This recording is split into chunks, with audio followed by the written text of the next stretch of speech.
지난 2023년 이 부산의 한 오피스텔 타워 주차장에서 안타까운 사고가 발생했는데요. 최근 그 사고에 대한 법원의 판결이 있었습니다. 그 사고 아마 소식을 들은 분도 계시겠지만은 얼마나 이 과정을 보면은 그 사고가 얼마나 안타까운지 모릅니다. 오피스텔 입주자가 술을 마셔서 대리운전 기사의 도움을 받아서 오피스텔 주차 타워까지 오게 됩니다. 대리운전 기사는 돌아가게 되고요. 술이 취해 있기 때문에 바로 주차를 하지 못하고 뒷좌석에서 잠시 잠을 청하게 됩니다. 그때에 이 차량 뒤에 또 다른 차 한 대가 주차 타워에 주차를 하려고 대기하고 있는데 아무리 기다려도 앞차가 움직이지 않는 거예요. 계속 멈춰 있습니다. 뒷차량 이 차주가 내려서 앞차가 어떤 상황인가 가서 보니까 운전석에도 조수석에도 사람이 안 보여요. 그러면서 내가 대신 주차를 해줘야 되겠다. 주차 관리인에게 대신 주차를 해도 되겠느냐? 관리인이 허락을 합니다. 평소에도 주차하는 것 넉넉했으니까 쉬운 거니까 앞차를 주차하면서 주차 버튼을 눌렀는데요. 그 차가 주차 타워 15층에 주차가 됩니다. 그런데 그 다음에 사건이 일어나잖아요. 차량 뒷좌석에서 잠을 자고 있던 사람이 깨어나는데 1층인 줄 알고 차문을 열고 내렸습니다. 그러면서 그때 추락 사고가 일어나게 됩니다. 잠에서 깨어난 사람은 설마 이 차가 15층에 주차되어 있으리라 생각 못한 거예요. 그냥 1층이겠거니 생각하고 문을 열고 내렸는데 알고 보니까 15층이었습니다. 이 소식을 듣는데 참 얼마나 안타까운지 한순간에 정말 호련히 이런 사고가 일어나게 된 것 아닙니까? 그 과정을 보게 되면은 충분히 사고를 막을 수 있는 몇 번의 기회가 있었는데 그 기회를 다 놓쳐버리게 되고요. 이런 큰 사고가, 흔치 않은 사고가 일어나게 되었지 않습니까? 이 사람에게 있어서 가장 안타까운 것, 그것은요, 정말 알아야 되는 것, 그거 한 가지 알지 못했다는 것이죠. 만약 내가 타고 있는 이 차가 15층에 주차되어 있는 것을 누군가가 이야기했다면, 그것을 알고 있었다면 절대로 문을 열지 않지요. 어떻게든 전화를 해서 자신을 구해달라고 그렇게 조치를 취하지 않았겠습니까? 이 한 가지 사실이 중요하더라고요. 몇 가지 사실이 아닙니다. 한 가지 사실, 정말 생명과 직결되어 있는 이 한 가지 사실을 알지 못함으로 말미암아 생명을 잃어버리게 되는 안타까운 사고가 발생했습니다. 죄의 삭선 사망입니다. 멸망의 길로 치닫고 있는 사람, 이 길로 가면 멸망인데 그것을 알지 못해요. 그 사람은 가장 중요한 사실을 놓쳐버리고 살아갑니다. 죄의 삭선 사망인데, 이 죄를 해결하지 않으면 사망인데, 영벌인데, 그 사실 한 가지 알지 못함으로 말미암아 멸망받는 사람이 있습니다. 그 사람에게 가장 기쁜 소식이 무엇일까요? 사망의 길에서, 멸망의 길에서 돌이킬 수 있는 소식 전하는 것, 그것이 이 사람에게 있어서는 가장 기쁜 소식입니다. 좋은 소식, 기쁜 소식, 한자로 복음이라 그러고요, 헬라어로 유앙겔리온 그럽니다. 그런데 이 유앙겔리온, 처음부터 기독교 용어가 아니었습니다. 유앙겔리온은 세상에서 사용되었던 용어, 말이 유앙겔리온인데 세상에서는 두 가지 의미를 가지고 있었거든요.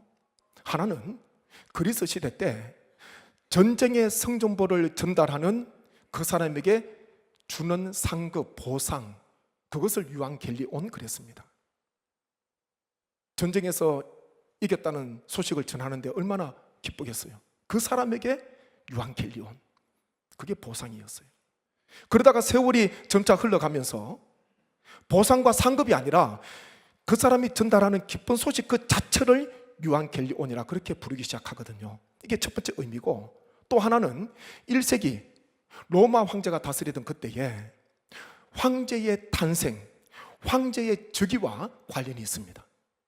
황제가 태어났다, 그리고 황제가 즉위하였다, 이 소식이 사람들에게 기쁜 소식이 되었다는 것이죠. 그러면서 유앙겔리온 그렇게 외쳤던 거예요.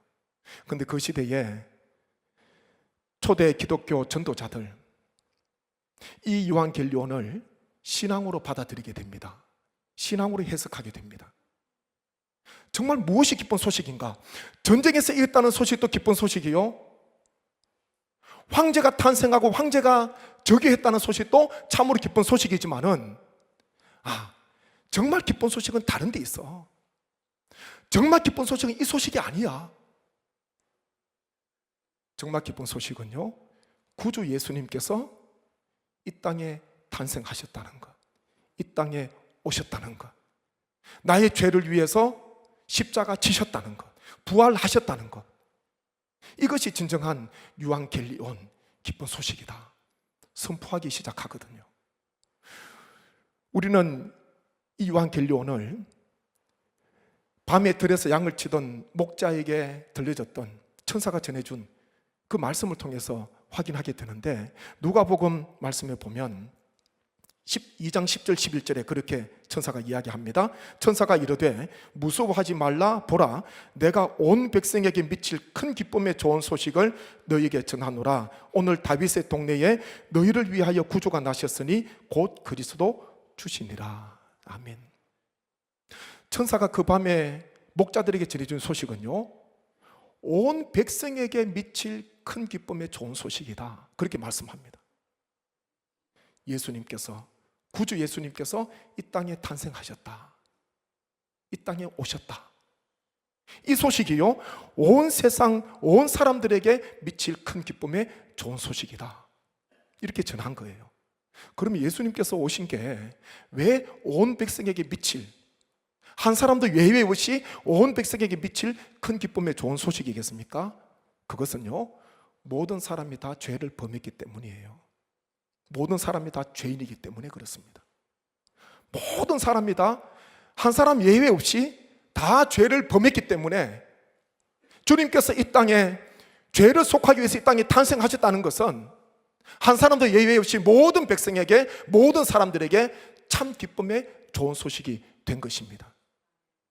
천사가 밤에 이 소식을 목자들에게 전해준 거예요. 양을 치다가 정말 가장 큰 좋은 기쁨 소식, 유앙겔리온을 들은 거예요. 유앙겔리온.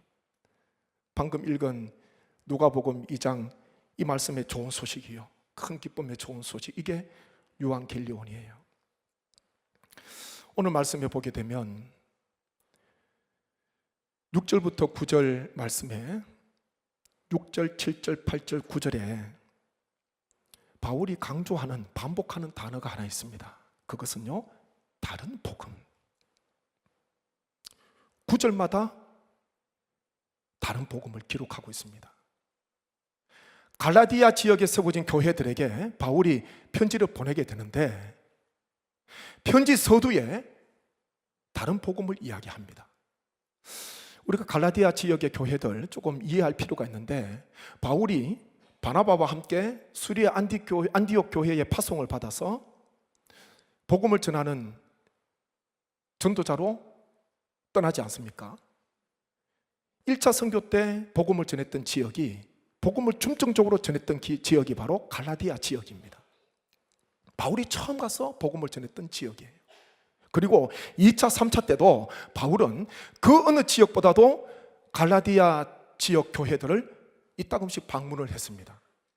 첫사랑이 뜨겁지 않습니까? 바울에게 있어서 갈라디아 지역은요, 첫사랑이었어요. 첫 마음으로 복음을 전한 지역입니다. 생각해 보면 이 갈라디아 지역에 세워진 교회, 바울에게 처음으로 복음을 듣게 되고 또 다른 지역보다도 더 많은 방문을 받았는데, 바울의 관심을 받았는데, 이상하게도요 갈라디아 지역에 세워진 교회가 다른 복음을 따르는 그런 일이 일어나게 됩니다. 6절 7절 말씀 한번 보시죠. 같이 말씀 있습니다. 그리스도의 은혜로 너희를 부르신 이를 이같이 속히 떠나 다른 복음을 따르는 것을 내가 이상하게 여기노라. 다른 복음은 없나니 다만 어떤 사람들이 너희를 교란하여 그리스도의 복음을 변하게 하려 함이라. 아멘. 바울도 이상한 거예요. 이 갈라디아 지역에 세워진 교회가 왜 다른 복음을 따르나? 왜 속히 은혜를 떠나서 복음을 떠나서 다른 복음을 따르나? 바울도요 이상하게, 내가 이상하게 여기노라. 이해할 수 없는 거예요. 복음 가운데 든든히 서 있어야 되는데 이 교회들이 다른 복음을 따르고 있는 거예요. 여기서 다른 복음이 무엇이겠습니까? 그것은 율법주의자들의 가르침입니다. 십자가의 복음으로 구원 얻는 것이 아니라 구원을 얻기 위해서는 율법의 행함도 있어야 된다, 할례도 있어야 된다, 율법을 가르치는 거예요. 그것이 바로 다른 복음이었습니다. 그러면서 정말 순수 복음, 깨끗한 복음, 십자가의 복음을요 다른 복음으로서 희석시키는 거예요. 우리가 구원 얻는 것은 하나님의 은혜에 의하여 그 믿음으로 말미암아 우리가 구원을 얻게 됩니다. 에베소서 2장 8절 9절 말씀 함께 봅니다. 너희는 그 은혜에 의하여 믿음으로 말미암아 구원을 받았으니 이것은 너희에게서 난 것이 아니요 하나님의 선물이라. 행위에서 난 것이 아니니 이는 누구든지 자랑하지 못하게 함이라. 아멘. 구원은 하나님의 은혜입니다. 믿음으로 구원 얻는데 그 믿음 또한 하나님의 은혜에 의한 믿음이다. 그래서 우리의 구원의 시작은요 하나님의 은혜로 시작된 줄로 믿습니다. 하나님의 선물입니다. 은혜는 카리스, 선물, 친절, 호의 그런 뜻 아닙니까? 베풀어 주시는 거예요. 하나님께서 율법을 행함으로 구원 얻은 것이 아니라 하나님의 은혜에 의하여 믿음으로 말미암아 구원을 얻게 되었는데, 이 갈라디아 교회가 처음에는 복음 가운데 교회가 섰지만은 시간이 지날수록 복음이 변질됩니다.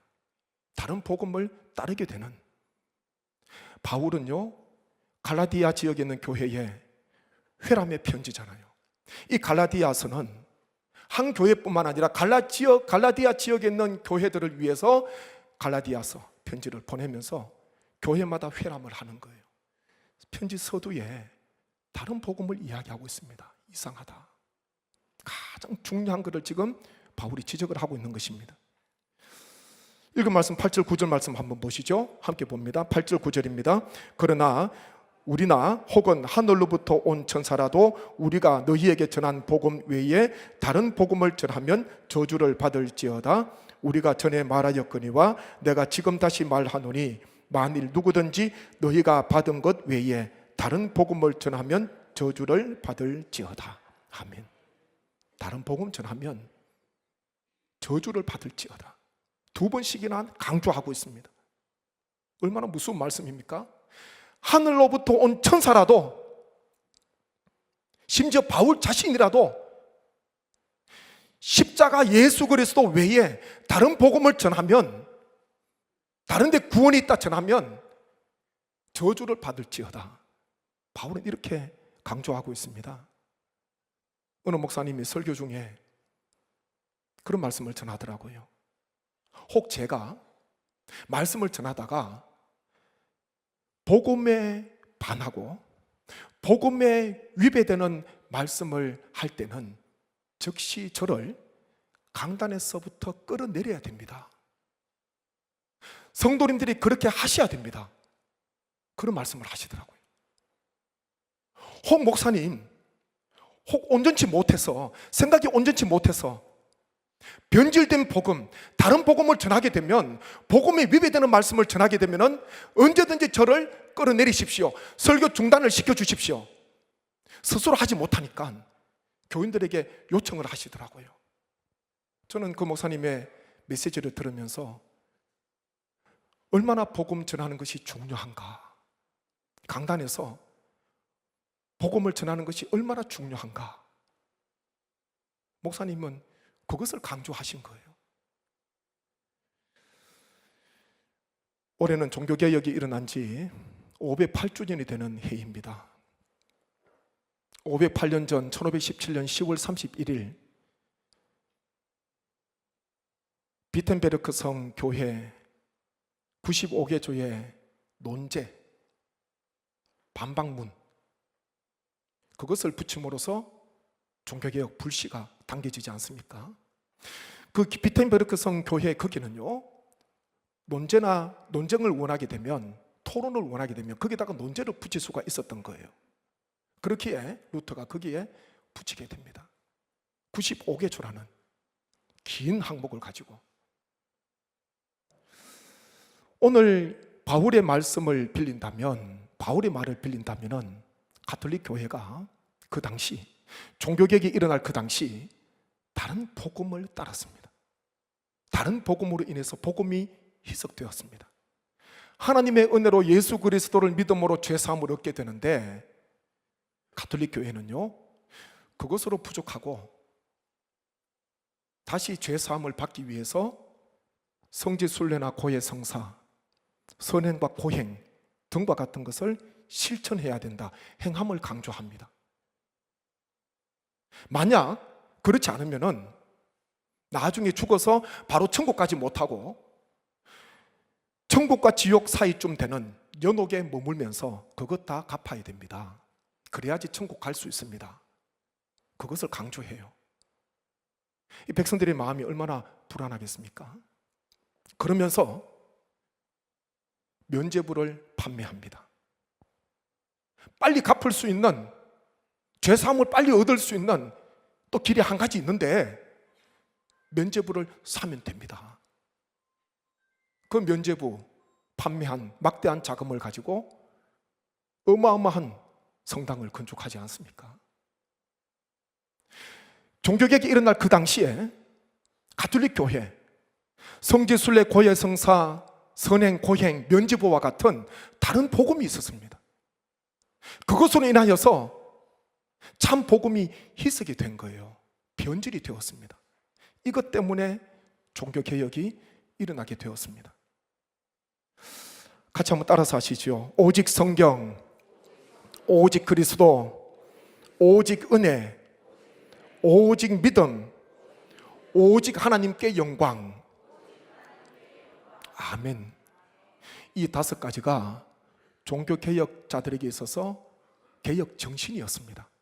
오직이라는 것, 무슨 의미입니까? 유일, 단 하나를 이야기하는 거예요. 오직 성경, 오직 그리스도, 오직 은혜, 오직 믿음, 오직 하나님께 영광, 복음을 이야기합니다. 로마 가톨릭 교회 변질된 복음을 다시 회복하기 위해서, 다시 바로잡기 위해서 종교개혁의 기치를 들게 되었습니다.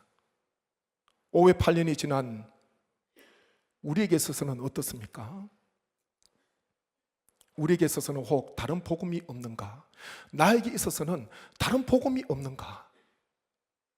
오직 예수 그리스도, 이 땅에 탄생하신, 이 땅에 오신 예수 그리스도, 예수님 믿으면 죄사함 받고 예수님 믿으면 구원 얻는데, 오직 예수님 한 분으로 만족하고 충분한데 혹 다른 복음을 내가 따르고 있지는 않는가? 오늘 종교개혁 기념주일 예배를 드리면서 우리의 신앙을 돌아보시고 우리 교회를 돌아보셔야 됩니다. 우리는 오직 참 복음 대신 예수 그리스도를 끝까지 붙드시고, 다른 복음 그때마다 멀리하고 그때마다 제거하고 그때마다 찾아서 없앰으로 말미암아 참 복음 가운데 든든히 서가는 우리 교회와 우리 모든 성도님 되시기를 주님의 이름으로 축복합니다.